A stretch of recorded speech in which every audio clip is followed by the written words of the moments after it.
तुम्हारी फतूहात का अगर खुद शाहिद ना होता मैं, तो यही तुम्हारी कब्र बना देता। तुम अब भी मुझे किसी नाअहल और गैर जिम्मेदार शख्स की तरह झूठी तसल्लियां दे रहे हो।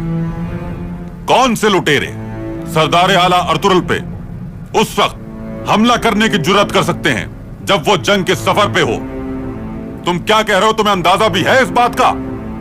सुल्तान इस नाअहली के बाद भी तुम्हारे पास कुछ कहने को बाकी है?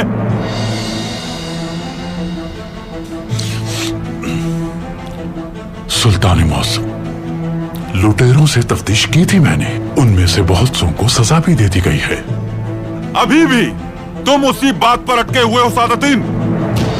जो दुश्मन मुझे मारना चाहता है, अर्तुगरुल पे हमला भी उसी ने किया है। इतनी सी बात तुम्हारी नाक़िस अक्ल में क्यों नहीं आ रही? आखिर कहां चली गई तुम्हारी वो दूर अंदेशी और तुम्हारी